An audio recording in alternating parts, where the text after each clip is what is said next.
Hello everyone, welcome to Pragyan academy. आज हम लोग केमिस्ट्री के बारे में पढ़ेंगे। केमिस्ट्री सिर्फ और सिर्फ लैब तक रिस्ट्रिक्टेड नहीं है, ये हर जगह पाए जाते हैं। आपके किचन, आपके बाथरूम और इवन आपके बॉडी में भी पाए जाते हैं। ये चीज़ हमारे लाइफ के हर एक एस्पेक्ट को डिटरमाइन करता है। कैसे करता है, इसको हम लोग क्लास 10th के एक बहुत ही important chapter acid base and salts के बारे में पढ़कर समझेंगे। तो let's dive into it.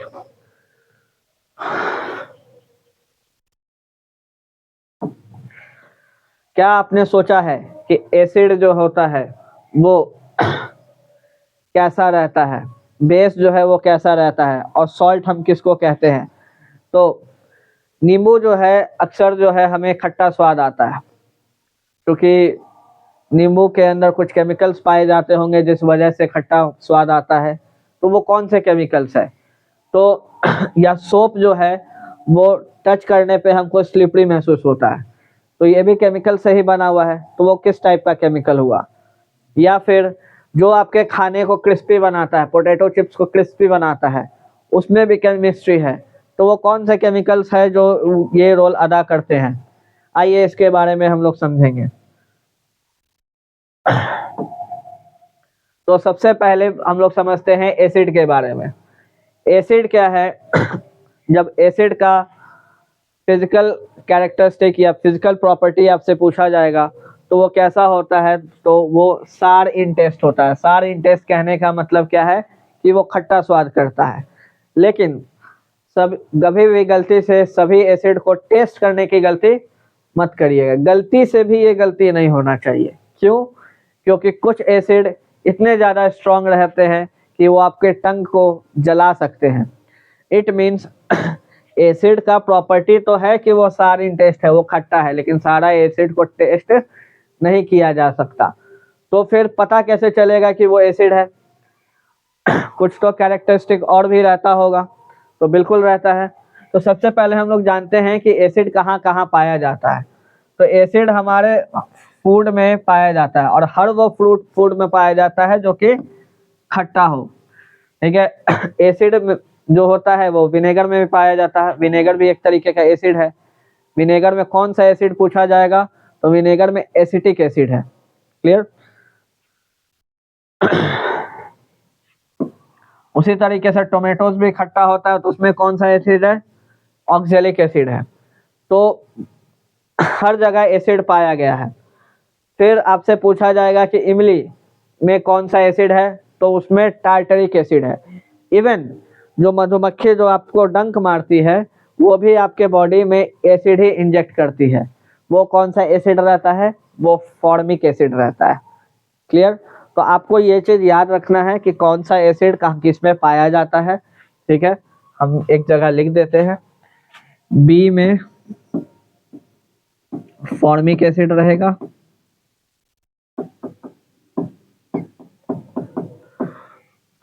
Lemon में सिट्रिक एसिड रहेगा, विनेगर में एसिटिक एसिड रहेगा। क्लियर? और टोमेटोज में ऑक्जेलिक एसिड रहेगा। और इसके साथ साथ हमारे बॉडी में भी एक एसिड है जो कि हमारे स्टोमक में पाया जाता है, जिसको बोलते हैं हाइड्रोक्लोरिक एसिड। अब जब इतना जगह एसिड है तो वाकई में एसिड है क्या? क्या बस वो खट्टा स्वाद है इसलिए वो एसिड है, कि उसका केमिकल कॉम्पोजिशन भी कुछ होगा?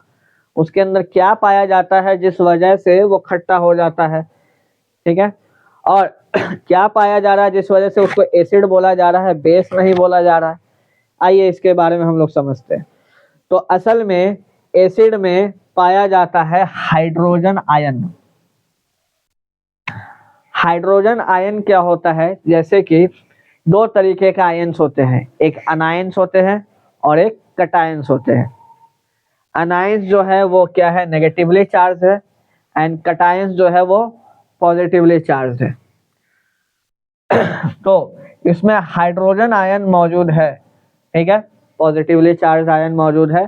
तो चूंकि जिस भी केमिकल में हाइड्रोजन आयन मौजूद रहेगा उसको हम बोल देंगे क्या, कि वो क्या है, एसिड है।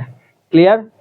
तो अगर वो हाइड्रोजन आयन रिलीज करता है पानी में मिलने पर, पानी में मिलने पर मतलब अगर उसका एक्वस सॉल्यूशन बनता है, एक्वस सॉल्यूशन वर्ड जो है वो याद रखिएगा। एक्वस सॉल्यूशन कहने का मतलब एक्वा वर्ड जो है वो H2O के लिए यूज किया जाता है। तो H2O मीन्स एक्वस। तो एक्वस सॉल्यूशन में अगर हम उसको इलेक्ट्रिसिटी प्रोवाइड करें या एनर्जी प्रोवाइड करें, तो उसमें क्या होगा कि आयंस जो है दो हिस्से में टूट जाएंगे।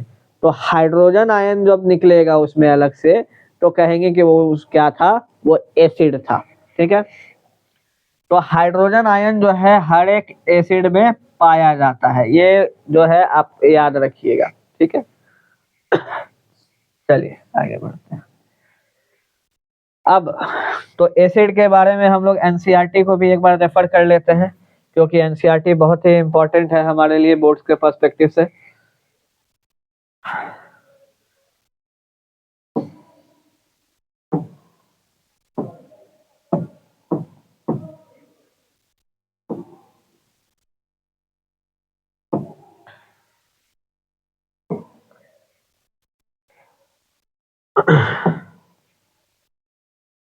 Wait a minute.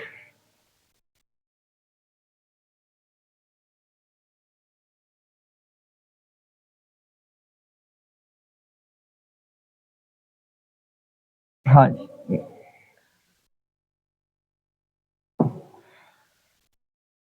तो acid and bases in laboratory. अब एसिड एंड बेस का तो हम लोग, एसिड का तो बात कर लिए, उसका फिजिकल प्रॉपर्टी समझ लिए, लेकिन आपके एनसीईआरटी के पेज में, पहले पेज में एक बहुत ही इंपॉर्टेंट बात लिखा हुआ है जिसको याद रखिएगा। क्या है, इसमें एक चीज का जिक्र किया है जिसको बोलते हैं लिटमस। लिटमस क्या करता है, वो किसी भी केमिकल का प्रॉपर्टी बताता है कि वो एसिड है या बेस है। कैसे पता चलेगा? तो पहले तो समझिए कि लिटमस क्या है। तो लिटमस सॉल्यूशन जो है एक पर्पल कलर का डाई है जो कि एक प्लांट से निकाला जाता है। ठीक है। प्लांट नहीं, बेसिकली कि वो एल्गी और फंगी का सिम्बायोटिक रिलेशनशिप है। सिम्बायोटिक रिलेशनशिप मतलब जब एल्गी यानी शैवाल और लाइक और फंगी यानी फफूंद जिसको बोलते हैं, या फिर तो ये दोनों जब एक दूसरे के साथ सहजीवी यानी सिम्बायोटिक रिलेशनशिप में रहेगा, तो वो जो चीज बनाता है उसको लाइकेन या लीचेन बोलेंगे। ये किस प्लांट के किंगडम में आता है? ये सॉरी, ये थैलोफाइटा में आता है। और इसी को हम लोग इंडिकेटर के तरह यूज करते हैं। इंडिकेटर मतलब सूचक। ठीक है। ये बताता है कि कोई भी केमिकल जो है वो क्या है, एसिड है या बेस है। ठीक है। ये तो लाइकेन के बारे में समझ लिए। अब लाइकेन होता क्या है, कैसे बताता है, तो इसको हम लोग ऐसे समझेंगे। तो ध्यान दीजिए कि कुछ ऐसे सब्सटेंस होते हैं खास तरीके के जिनको हम बोलते हैं इंडिकेटर। इंडिकेटर क्या करता है, जैसे ही उस पे केमिकल डालते हैं तो उसका कलर चेंज हो जाता है। तो कलर चेंज हो गया तो वो बता दिया कि वो कौन सा केमिकल है। जैसे कि याद रखिएगा कि इंडिकेटर जो होता है दो तरीके का होता है। ठीक है। एक होता है ब्लू लिटमस और दूसरा होता है रेड लिटमस। लिटमस पेपर जो है दो टाइप का रहता है, एक ब्लू लिटमस होता है और एक रेड लिटमस होता है। अगर ब्लू लिटमस पे हम लोग लेमन जूस डालें, नींबू का जूस डालें, तो वो क्या हो जाएगा, ब्लू से रेड हो जाएगा। तो अगर ब्लू लिटमस रेड में चेंज हो गया, इट मीन्स वो क्या है, एसिड है। तो इससे प्रूव हुआ कि लेमन जूस क्या है, ये एसिडिक है। एसिडिक है माने अम्लीय है। उसी तरीके से जब रेड लिटमस को, सॉरी,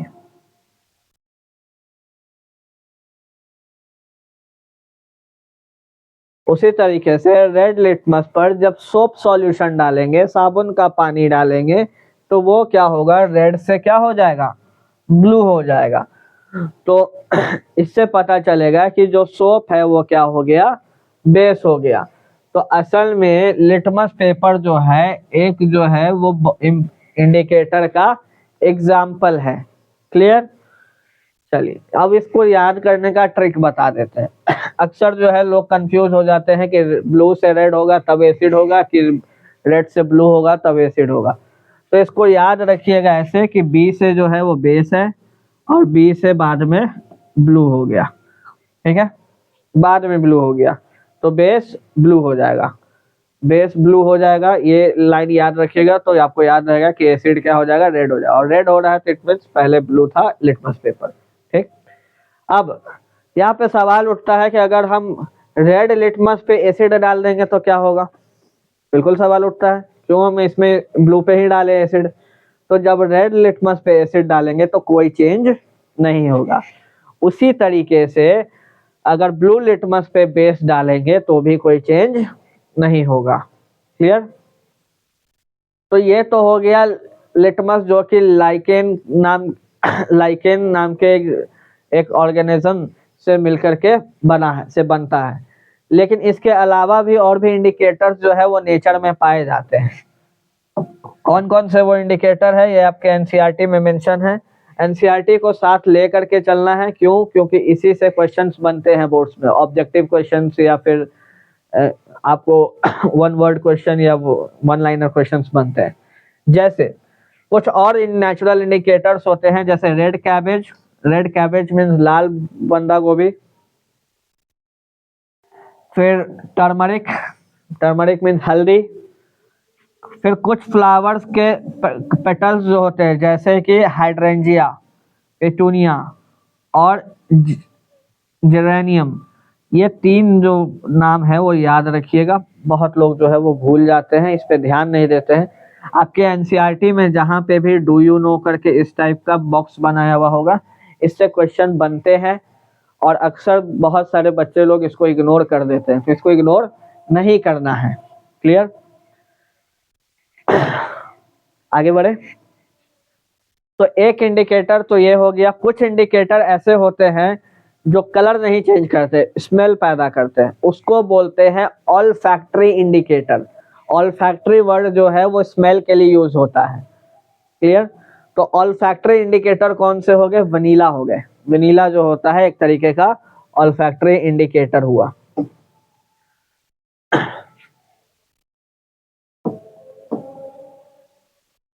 देखिए आपके एनसीईआरटी में भी यहाँ पे लिखा हुआ है कि वनीला, अनियन और क्लोव जो है वो क्या है? ऑल्फैक्टरी इंडिकेटर है। ठीक है। तो आपसे बहुत बीच में कहीं छोटा से एक लाइन से आपको क्वेश्चंस बना के दे देता है, तो ये सब चीज पे आपको फोकस रखना है। क्लियर। चलिए आगे बढ़ते हैं।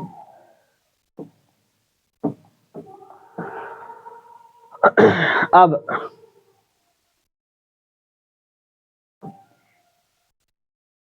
आते हैं बेस के बारे में कि बेस क्या चीज है।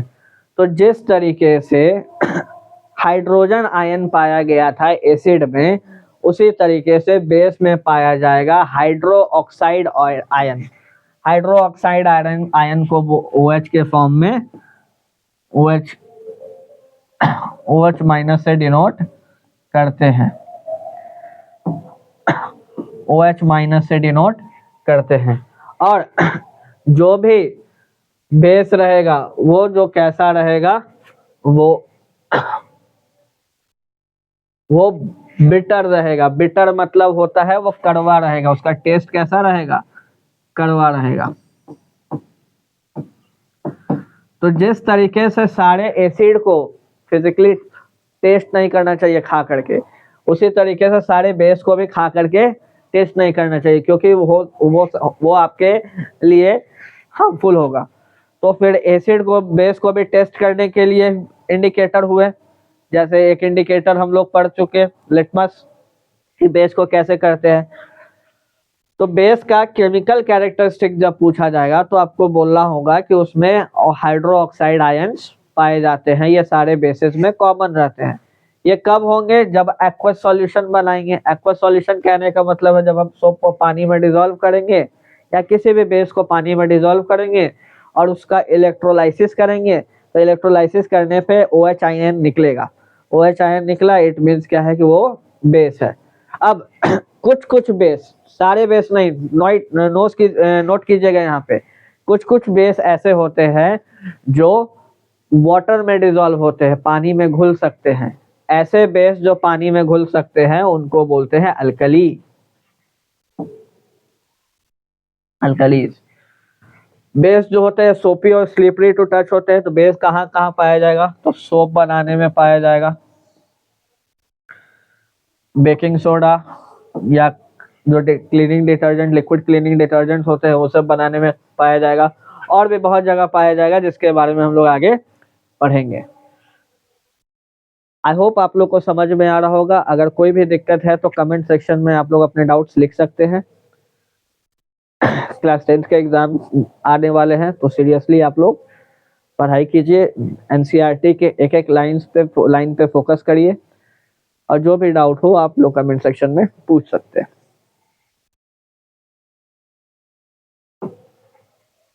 अब नेचर के पास जो है बहुत सारा सीक्रेट इंडिकेटर था, जो जिसका एग्जांपल हम आपको पीछे दे दिए, उसी को ग्राफिक यहाँ पे इमेज के थ्रू समझाने का कोशिश किया गया है। तो कुछ कुछ इंडिकेटर के लिए आपको लैब जाने का जरूरत नहीं है, वो आपके चारों ओर मौजूद रहता है, जैसे कि रेड कैबेज। कुछ खास तरह के पौधे का नाम बताए थे जिसके फ्लावर पेटल्स जो होते हैं वो भी एक तरह के इंडिकेटर रहते हैं, उन्हीं में से हाइड्रेंजियास है, पेटूनिया दूसरे हो गए, ठीक है।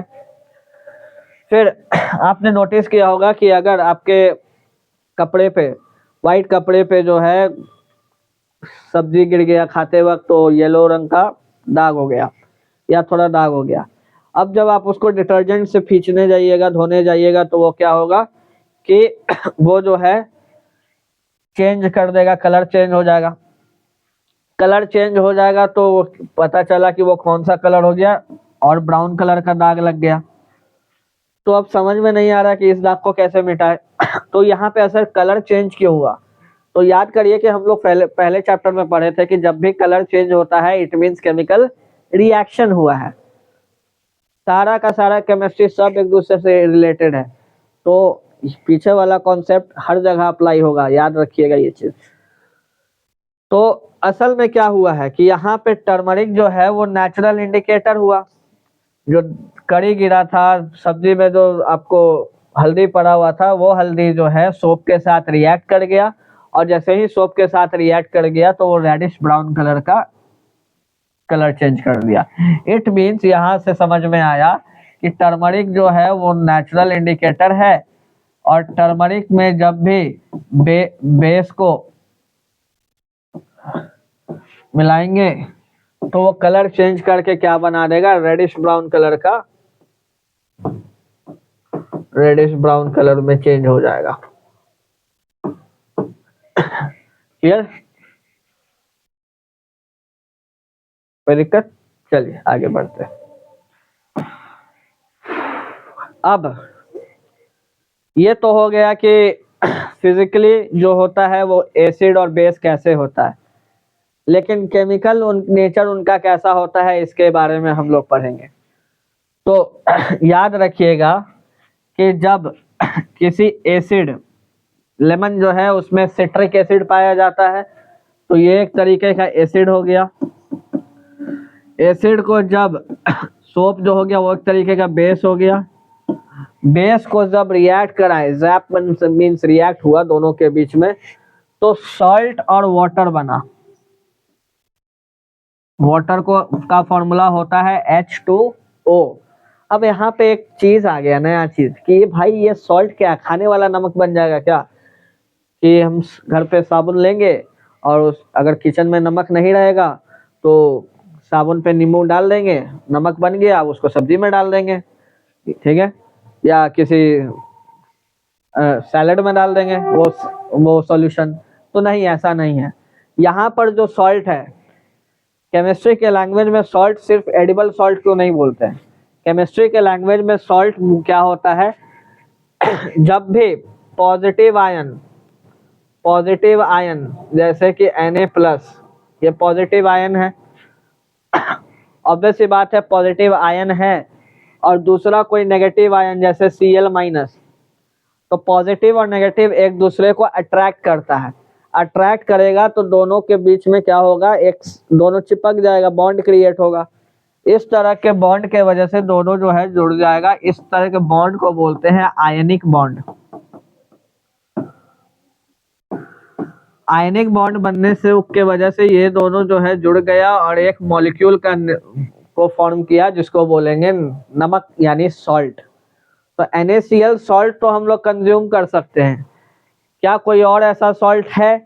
तो जी हाँ, बिल्कुल ऐसा सॉल्ट है। NaCl के अलावा KCl, CaCO3, calcium carbonate, CaHCO3, calcium hydrogen carbonate, बहुत सारा ऐसा सॉल्ट होता है, ठीक है, जिसके बारे में हम लोग आगे जाके थोड़ा पढ़ेंगे। ठीक,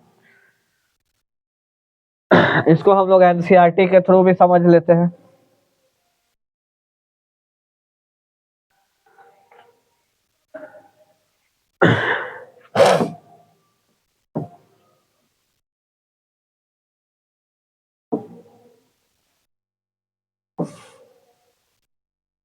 how do acid and bases react with metal? Metal के साथ कैसे रिएक्ट होता है ये बाद में,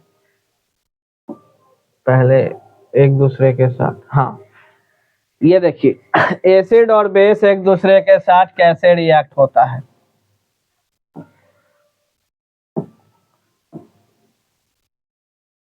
तो यहाँ पे लिख रहा है कि एक बेस ले लिया गया NaOH, दूसरे एसिड को रिएक्ट कराए HCl से, तो इसमें क्या हुआ कि NaCl एक सॉल्ट बन गया। NaCl क्या है, एक सॉल्ट है, और H2O जो है वो क्या है, वाटर है, जैसे जो हम लोग ने पीछे पढ़ा। क्लियर?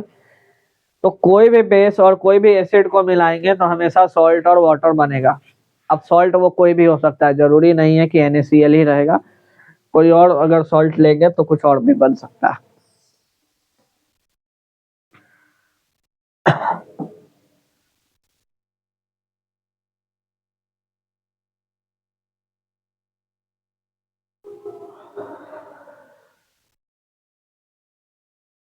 उसके अलावा आपके NCERT में और भी बहुत सारे केमिकल कैरेक्टरिस्टिक दे रखा है एसिड और बेस का, आइए उसके बारे में जानते हैं।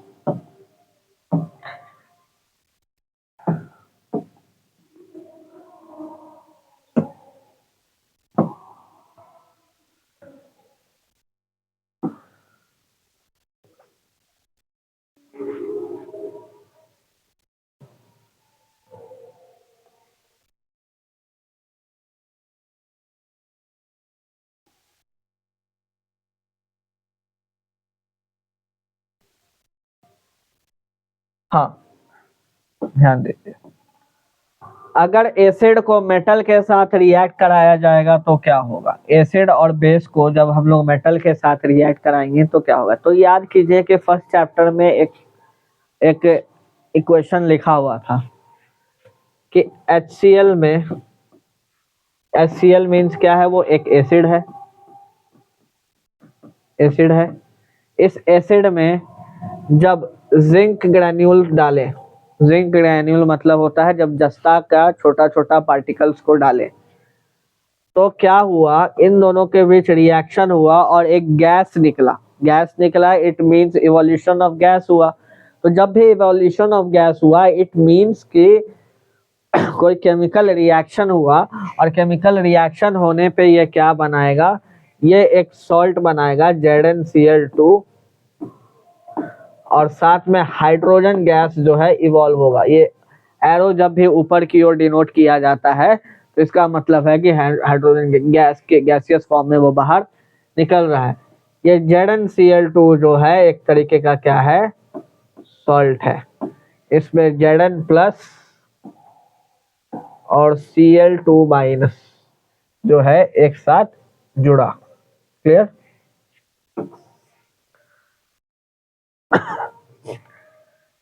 उस एक्टिविटी को भी यहाँ पे दर्शाया गया है। तो आपसे एग्जाम में पूछ सकता है कि write an experiment to demonstrate demonstrate the acid reacting with metals। तो यहाँ पर क्या किया गया है कि वही चीज कि इसमें क्या सल्फ्यूरिक एसिड लिया गया, हमने हाइड्रोक्लोरिक एसिड लिया था, यहाँ पे सल्फ्यूरिक एसिड लिया।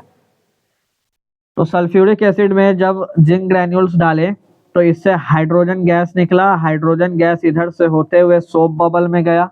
अब ऑब्वियस सी बात है, सोप बबल में जाएगा तो बबल में जब गैस बढ़ेगा, जब सोप में गैस को ब्लो करेंगे तो वो क्या होगा, बबल्स के रूप में उठेगा। तो जब ये बबल्स उठा तो इस बबल में क्या है, हाइड्रोजन गैस है। अब आपको याद है कि हाइड्रोजन गैस एक फ्यूल है। तो जैसे ही एक कैंडल पास में लाएंगे और उसको जलाएंगे तो वो पॉप का आवाज आएगा और ऐसे जलता हुआ साउंड प्रोड्यूस करेगा।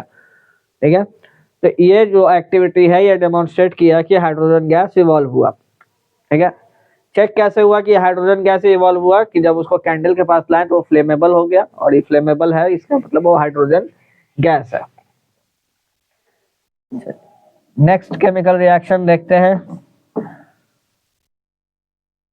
तो यहाँ पे याद रखिएगा कि जब भी एसिड को मेटल के साथ रिएक्ट किया जाता है तो सॉल्ट और हाइड्रोजन गैस ही निकलता है।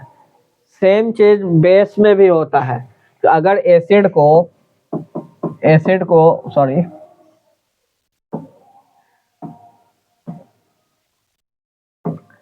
अगर एसिड को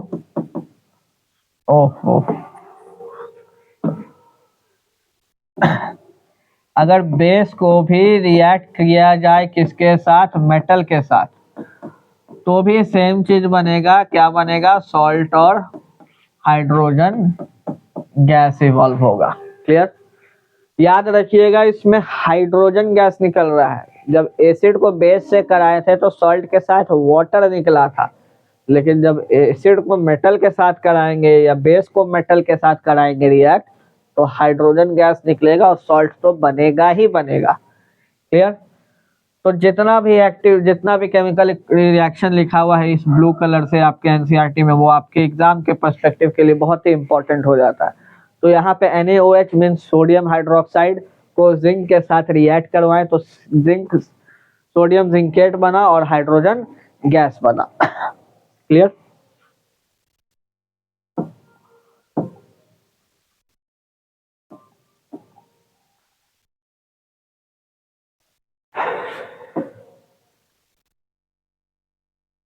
अब यहाँ पे एक और आपको आता है कि अगर मेटल कार्बोनेट को रिएक्ट कराया जाएगा या मेटल के हाइड्रोजन कार्बोनेट को रिएक्ट कराया जाएगा एसिड के साथ, तो क्या होगा। मेटल कार्बोनेट कहने का मतलब है मेटल कार्बोनेट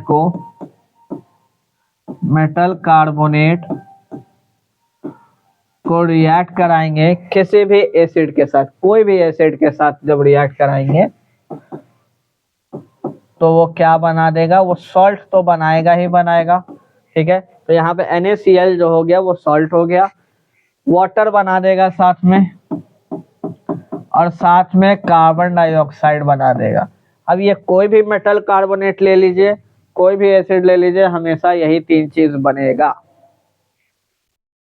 अगर मेटल कार्बोनेट के जगह मेटल हाइड्रोजन कार्बोनेट भी होता ना तो भी कोई खास फर्क नहीं पड़ता, हाइड्रोजन कार्बोनेट भी रहता तो भी क्या होता कि सेम चीज बनता, सॉल्ट, वाटर और CO2 ही बनता। एसिड के साथ रिएक्ट हो रहा है तो salt plus water plus carbon dioxide ही बनेगा। क्लियर, अब याद रखिएगा एक बात, ये एक्स्ट्रा आप में लिखा हुआ है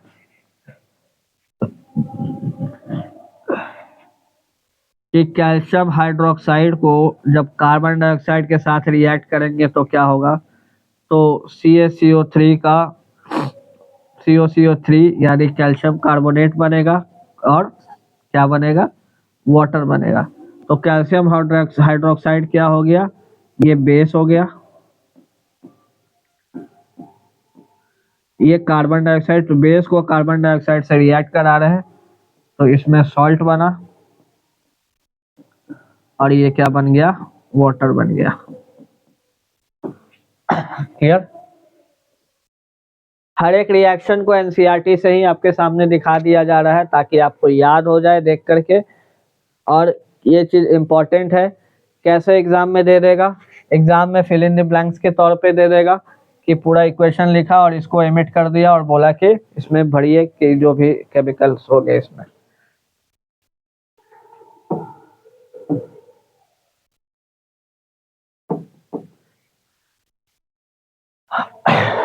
तो ये वाला चीज हम लोग पढ़ लिए हैं, अब आगे बढ़ते हैं। ये भी हम लोग पढ़ लिए हैं। अब आता है reaction with metal oxide with acid. Metal oxide कहने का मतलब क्या है कि जब मेटल जो होता है ऑक्सीजन के साथ रिएक्ट कर जाता है, ठीक है, और एक चीज बनाता है जिसको मेटल ऑक्साइड बोलते हैं। पीछे हम लोग पढ़े थे कि Mg जो है वो ऑक्सीजन के साथ रिएक्ट किया तो वो क्या बनाया, MgO बनाया। तो Mg एक मेटल है, साथ में ऑक्सीडेशन हुआ, ऑक्सीजन जुड़ा तो वो मैग्नीशियम ऑक्साइड जो हो गया ये मेटल ऑक्साइड हो गया। अगर अब फिर से इस मेटल ऑक्साइड को जब किसी एसिड के साथ रिएक्ट किया जाएगा तो क्या बनेगा, तो सॉल्ट और वाटर बनेगा। सॉल्ट और वाटर, इसमें कौन सा सॉल्ट बन जाएगा, तो इसमें मैग्नीशियम क्लोराइड बन जाएगा। मैग्नीशियम क्लोराइड का फॉर्मूला होता है MgCl2 और H और ऑक्सीजन मिलकर के वाटर बना देगा। फिर इसको बैलेंस करने का बात रहेगा, इसको बैलेंस कर लेंगे इस क्वेश्चन को। तो याद रखिएगा कि मेटल ऑक्साइड जो है वो क्या है, सॉल्ट और वाटर बनता है। अब यहाँ पे एक बात बहुत इंपॉर्टेंट नोटिस कीजिए, क्या नोटिस करिएगा कि एसिड के साथ मेटल ऑक्साइड कर रहा है, और अभी हम लोग पढ़े कि एसिड के साथ अगर बेस करेगा तभी सॉल्ट और वाटर बनेगा। इट मींस मेटल ऑक्साइड क्या है, वो बेसिक नेचर का होता है, यानी बेस होता है।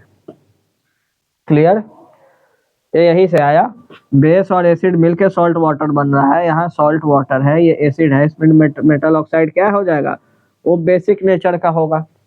क्लियर, ये याद रखिएगा, ये इसमें बहुत कंफ्यूजन होता है कि मेटल ऑक्साइड है तो वो बेसिक नेचर का कैसे हो जाएगा, तो वो बेसिक नेचर का होता है, एसिड के साथ रिएक्ट करने पे सॉल्ट और वाटर बनाता है इसलिए। चलिए आगे बढ़ते हैं नेक्स्ट।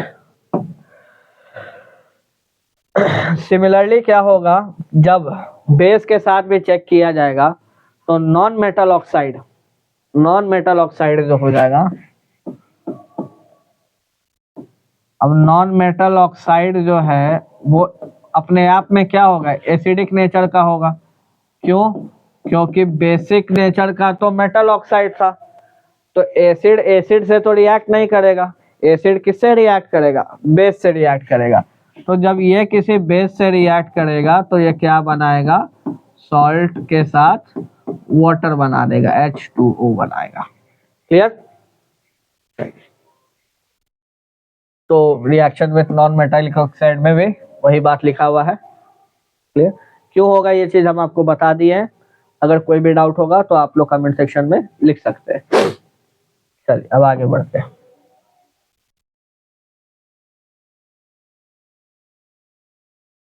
अब एसिड जो होता है या बेस जो होता है उसको डिटरमाइन कैसे करेंगे कि कौन सा एसिड हम टेस्ट कर सकते हैं, चख सकते हैं, कौन सा बेस चख सकते हैं, कौन सा बेस नहीं चख सकते। तो उसके लिए एक स्केल होता है जिसको बोलते हैं पीएच स्केल। पीएच स्केल जो होता है, पीएच मीन्स होता है power of hydrogen. Power of hydrogen means उसमें कितने हाइड्रोजन आयंस मौजूद हैं। तो अगर हाइड्रोजन आयन ज्यादा मौजूद होगा इसका मतलब वो क्या है, वो एसिडिक, ज्यादा एसिडिक है। और जो ज्यादा एसिडिक का रहेगा उसका पीएच नंबर क्या रहेगा, पीएच वैल्यू क्या रहेगा, कम रहेगा। ठीक है, पी जो होता है, पी जो है वो पोटेंस को दर्शाता है, जो कि एक जर्मन वर्ड है जिसका मतलब होता है पावर। ठीक है, अब इसमें जो इस स्केल में टोटल 14 मैट्रिक्स होते हैं। 14 में क्या हुआ कि जो सबसे छोटा वाला हुआ, सबसे कम वाला हुआ, वो क्या हो गया, एसिडिक हो गया। तो जनरली 1 to 6 जो है वो क्या है, एसिडिक माना जाता है। 7 वाला जो होता है वो स्पेशल कैटेगरी है, जिसको हम लोग क्या बोल देते हैं, न्यूट्रल बोल देते हैं। और फिर 8 से 14 जो है वो बेसिक नेचर का होता है। तो जो 1 रहेगा वो मोस्ट एसिडिक रहेगा,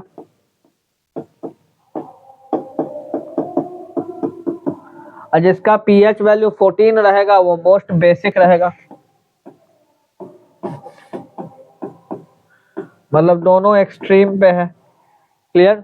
अब कुछ एग्जांपल्स देख लेते हैं। तो मोस्ट एसिडिक में कौन से आ गए, गैस्ट्रिक जूस। गैस्ट्रिक जूस, कभी कभी गैस्ट्रिक जूस को ही हम लोग क्या बोलेंगे, HCl। HCl means hydrochloric acid. Lemon juice, lemon juice का पीएच वैल्यू 2 नहीं लगभग 4 होता है। ठीक है, यहाँ पे गलत मेंशन किया हुआ है। लेमन जूस में सिट्रिक एसिड रहता है।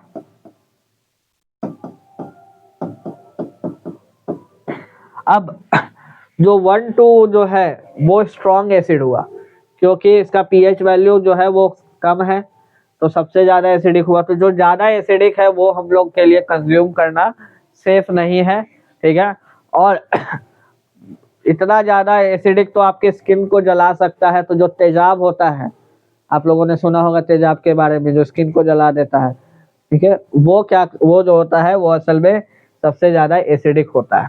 ठीक है, मोस्ट एसिडिक का एग्जांपल एक और है जिसको बोलते हैं H2SO4। सल्फ्यूरिक एसिड भी जो है सबसे ज्यादा एसिडिक होता है, और HCl तो है ही।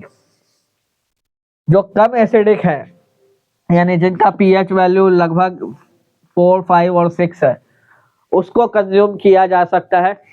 उसी को हम लोग कंज्यूम करते भी हैं। जैसे कि लेमन में हो गया, इमली में हो गया, इमली मतलब टैमरिंड में हो गया, टोमेटोज में हो गया, या जितने भी सिट्रस फ्रूट है।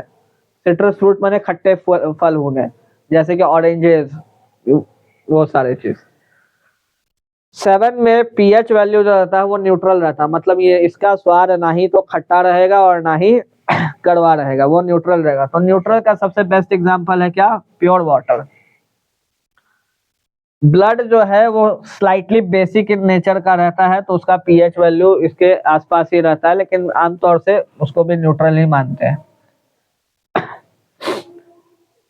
फिर आता है अल्कलाइन। अल्कलाइन में milk of magnesia and sodium hydroxide solution, ये सब बेसिक हो गया, बेसिक नेचर का हो गया। क्लियर। तो इसी को बोलते हैं पीएच स्केल। एनसीईआरटी को रेफर कर लेते हैं।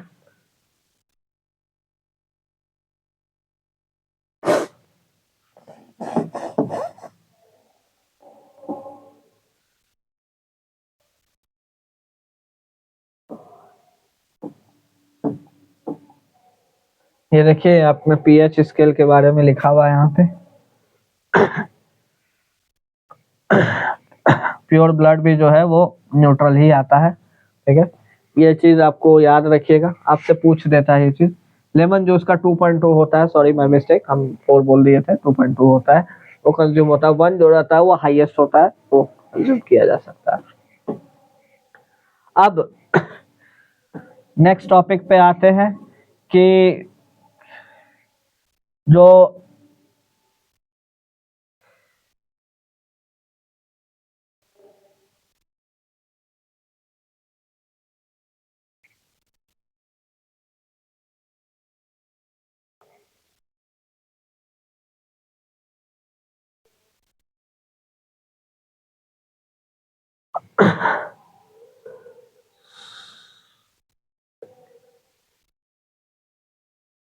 एक मिनट,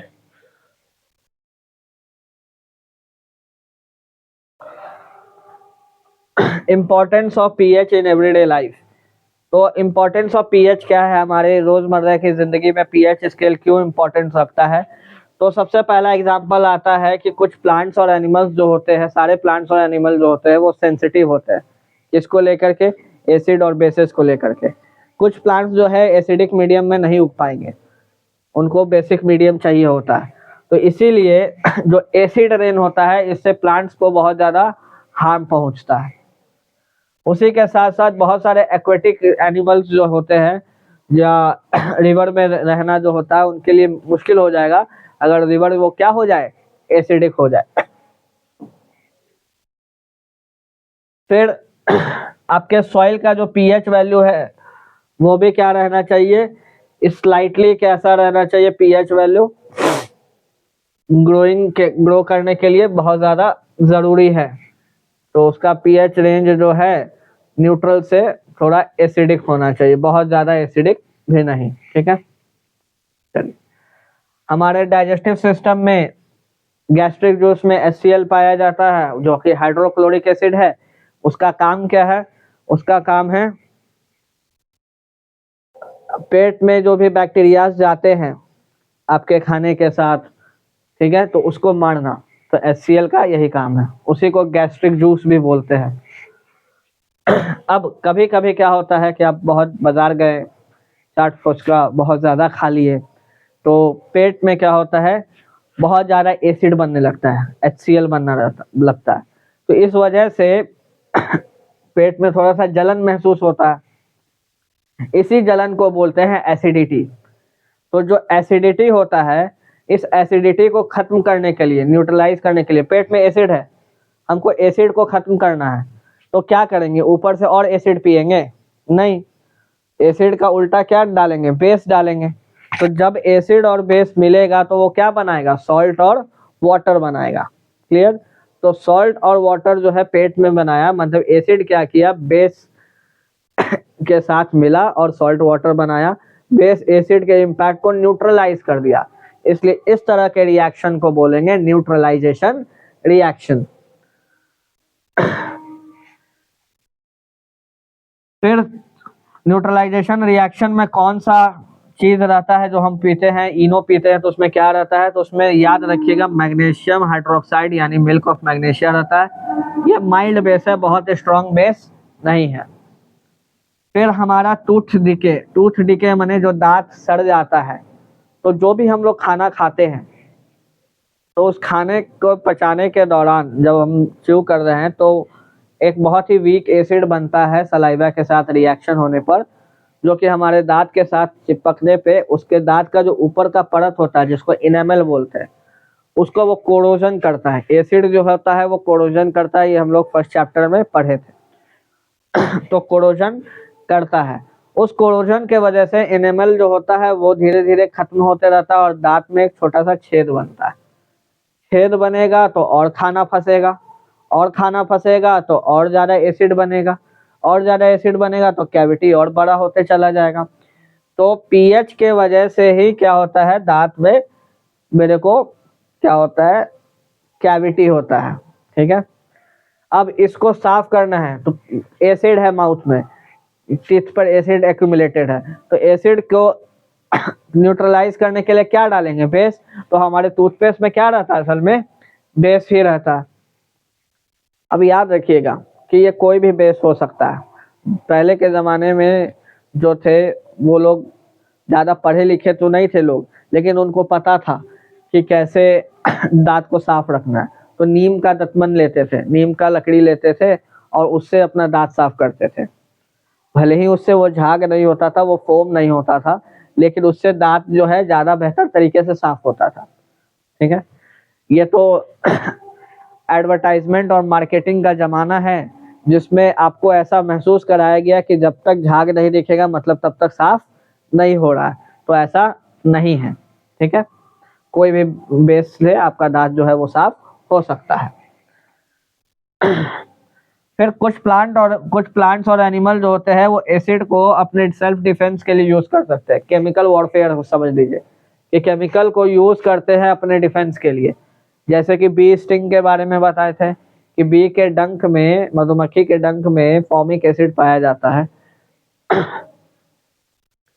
उसी तरीके से एक पत्ता होता है जिसको बोलते हैं नेटल लीव्स। नेटल लीव्स जो है आपके बॉडी में चुभ जाता है तो उससे वो मेथनोइक एसिड आपके बॉडी में चला जाता है, जिसके कारण आपको जलन महसूस होता है।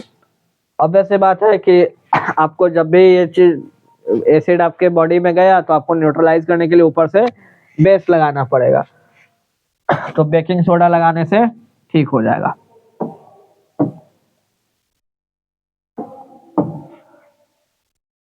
ये लिस्ट याद कर लीजिएगा, बहुत ही इंपॉर्टेंट लिस्ट है, किस कौन से नेचुरल सोर्स में कौन सा एसिड पाया जाता है।